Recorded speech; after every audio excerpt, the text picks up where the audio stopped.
With the first 12-team college football playoff rankings being just a couple of days away, or as y'all seen this video being announced a couple of days ago, I wanted to make a video on the greatest 14 college football playoff games. Just a disclaimer before we get any further in this video, this will be just semi-final games, so national championship games will not be included. But if y'all do want the national championship version of this video, let me know by liking this video. The first college football playoff game we're going to talk about is the 2018 Rose Bowl between Oklahoma and Georgia. This Oklahoma team was led by quarterback Baker Mayfield, along with players such as Hollywood Brown and CeeDee Lamb, while Georgia was led by the two-head running back duo of Sony Michel and Nick Chubb, and under center was freshman quarterback Jake Fromm. And this game started out really good as both teams started with a touchdown. Oklahoma punched it in with Rodney Anderson, and then you had Jake Fromm find Sony Michel so he can scamper into the end zone. But after those two teams traded touchdowns, it looked like Oklahoma had a chance to pull away as they responded with back-to-back touchdowns, going up 21-7, and Rodney Anderson already had 3 touchdowns in the first half. In the clear, headed for the end zone. Georgia then got their offense going as they responded with a touchdown by Sony Michel, but then Oklahoma responded with a field goal and a touchdown, going up 31-14. But Georgia kept that rhythm on offense and they scored 17 unanswered points and 24 consecutive points. So Georgia now had momentum and it looked like they were going to keep it, as a couple drives later, Baker Mayfield would throw an interception, and that will lead to good field position for Georgia, and then Jake Fromm will find a receiver in the end zone for a touchdown to take the lead. Although Oklahoma responded with a touchdown, and then on the following drive by Georgia, they will fumble, Oklahoma will recover for a touchdown, and they will go up 45-38. Georgia responded with a touchdown of their own, and that would send the game into overtime. In the first overtime, both teams would trade field goals, and then in the second overtime, Oklahoma would start out, and they would get their field goal blocked. So now all Georgia needed was a touchdown to win the game and send them to a national title, and they would do just that. Sony Michel will send the Dogs home to the championship game. This game was an instant classic, arguably the best college football playoff game of all time, and arguably the best Rose Bowl of all time. Now we jump to the 2019 Fiesta Bowl between Clemson and Ohio State, and these two teams saw each other back in 2016, where Clemson won 31-0. These teams were different now though. Ohio State was led by Justin Fields, and Clemson was led by Trevor Lawrence. Both of these quarterbacks were ranked number 1 and number 2 in the recruiting class, and they are both seen as future NFL stars. And if Clemson won this game, then they had a chance to win back-to-back national titles. Then you had Ohio State, who won the inaugural college football playoff back in 2015, and this would be their second national title appearance this decade. Now this game started out rocky for Clemson because Ohio State defense was shutting their offense down, and Clemson's normally great defense was getting demolished by J.K. Dobbins and Ohio State's offense. Ohio State was getting anything they wanted on offense. They jumped out to a 16-0 lead, scoring 3 field goals and 1 touchdown. And Clemson needed something to swing their way real quick. If not, this game could get ugly, and that's exactly what happened. On third down, Ohio State cornerback Sean Wade would sack Trevor Lawrence, but he would call for targeting, giving them the first down. You can say this targeting call changed the game, because if Ohio State gets the ball back, they can have a good chance of going up 3 or 4 possessions. After this, Clemson will march down the field, and Travis Etienne will find the end zone. Then on Clemson's next possession, Trevor Lawrence will break a 67-yard run for a touchdown. Will they catch him? Touchdown Tigers! Wow! Even though Ohio State had the lead, Clemson had all the momentum. And then Clemson's next possession, they would find the end zone once again, and that makes it 21 unanswered points, and they would take the lead 21-16. Ohio State offense would stall again. Clemson would get the ball back with a chance to go up 2 possessions. Then Justin Ross fumbled a pass, and Ohio State scooped it up, returned it for 6.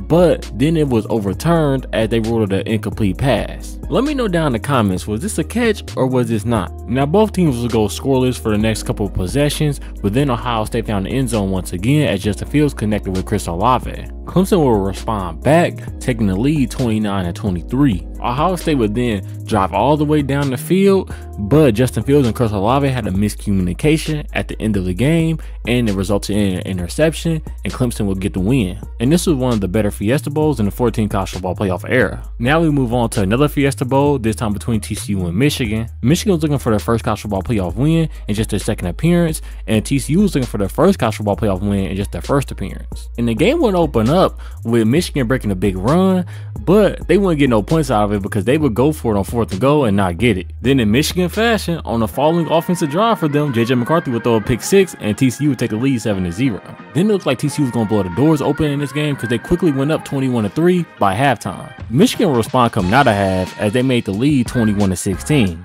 And just when it looked like Michigan was gaining momentum, TCU took it right back as they scored on their next offensive possession, and then JJ McCarthy threw another pick six. Michigan would bounce back from this pick six as they cut the lead 34-22, but TCU scored again, making the lead 41-22. Michigan responded right back with a touchdown of their own, and now the score is 41-30 going into the fourth quarter. TCU would then get the ball, fumble the ball, Michigan will recover, they will score a touchdown off of the turnover, and then they would get a 2-point conversion. Now the lead is 41-38. Literally on the next drive, Michigan blitzed everybody on defense and they left Quinn Johnson open on a drag route, and he took it 76 yards to the house. TCU would then score another field goal, Michigan would get a touchdown, but it really wouldn't matter. TCU would convert a couple first downs, they would ice the game, they would win 51-45, and they would punch their ticket to their first national title game. And the good thing about that college football playoff semifinal was that it delivered another great game right after it with Georgia versus Ohio State. You had Ohio State led by CJ Stroud, Marvin Harrison Jr.,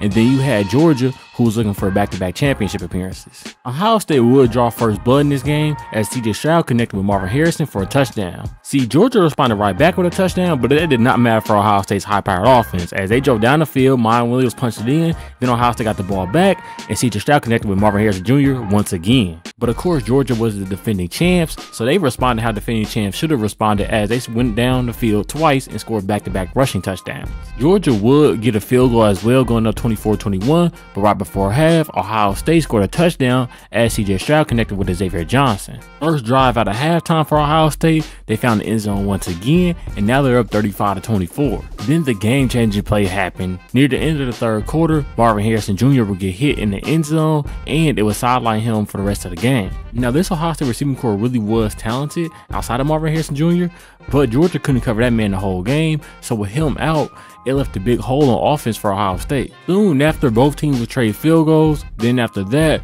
Georgia would quickly respond with a touchdown. Ohio State would get a field goal, but Georgia would get another touchdown, and they would get the extra point, and that would put them up 42-41 with 54 seconds left. Ohio State needed a field goal to win, and they would get in position for that after they drove down the field, but their kicker missed it as he hooked the field goal. So Georgia would win 42-41, and they would make back-to-back national championship appearances. Now we jump all the way to the first ever college football playoff game between Alabama and Ohio State. And this Alabama team, was seen as a normal Alabama team, while this Ohio State team was not because they had a third-string quarterback starting. Ohio State would open up the game with 2 field goals, but Alabama will open up the game with 3 touchdowns, including one off of an Ohio State turnover. Ohio State would then score 4 straight touchdowns, 2 before halftime, and then 2 after halftime, including a pick 6. After Alabama scored another touchdown, Ezekiel Elliott, Ohio State's running back, would break a big touchdown to make it 42-28. Alabama did have a chance to tie the game at the end, but a Hail Mary was intercepted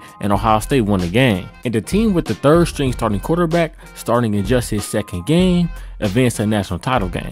The last game we'll be talking about is last year's Rose Bowl between Alabama and Michigan. And if you remember, this game did not start out good for Michigan, as on the first possession, JJ McCarthy threw a pick, but it was ruled incomplete. Alabama's first possession, Michigan would force a punt, but on that punt, it was muffed, Alabama recovered, and they scored off of that turnover. Now after this, Michigan would score 2 touchdowns and Alabama would score a field goal to make it 13-10 at halftime with Michigan up. And this was a very slow-paced game by each offense. Alabama would score a touchdown and a field goal in the fourth quarter to go up 20-13. And with just a little bit under 4 minutes remaining, Michigan would need a drive to tie the game, and they would get just that as JJ McCarthy led Michigan down the field and scored a touchdown. The game would go into overtime after that, and Michigan would score on the first possession. And on 4th and goal from the 3-yard line for Alabama, they would decide to run a quarterback draw and not get it, sending Michigan to the national championship game. As you can see, there's been many entertaining college football playoff games in the 14 playoff era, and it'll be interesting to see what classic college football playoff games we'll see in the 12-team college football playoff era.